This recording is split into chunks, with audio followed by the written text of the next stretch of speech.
आपल्याशी जोडले गेलेले आहेत या संदर्भात बोलण्यासाठी। आंबेडकरजी, अगदी काही वेळापूर्वी तुम्ही धनंजय देशमुखांना भेटलात, त्यांच्याशी बोललात, आता अचानक ते तिथून गायब झाले। तुमचं काय नेमकं बोलणं झालं त्यांच्याशी?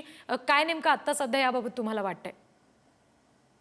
तर उद्विग्न अवस्थेत होते। मी त्याला समजवण्याचा प्रयत्न केला। त्यांची मानसिकता म्हणजे आता एवढी हे झालेली आहे की ते म्हणतात की जर सरकार माझ्या भावाला न्याय देऊ शकत नसेल तर मी इथे जगून उपयोग नाही।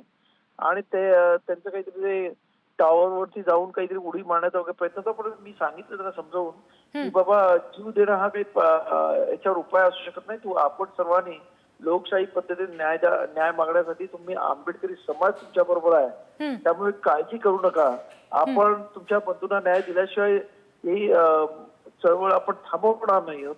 परंतु मला असं वाटतं की ते फारच म्हणजे अति उद्विग्न झाले होते की ज्या पद्धतीने ह्या पोलीस चौकशी चालली आहे तर कुठच्याही प्रकारचं त्यांना म्हणजे काही सांगितलं जात नाहीये काय चाललंय काय नाही। आणि ह्या आरोपीला ज्यांनी सपोर्ट दिला होता ते डॉक्टर आणि इतर मंडळी आहेत, केदार वगैरे, त्या मंडळींची सुद्धा चौकशी होत नाही, त्यांना अटक केली जात नाही। त्यामुळे त्यांचं म्हणणं आहे की हा नुसता फास चालू आहे। आणि त्यामुळं ही ते अत्यंत म्हणजे नाराज होते।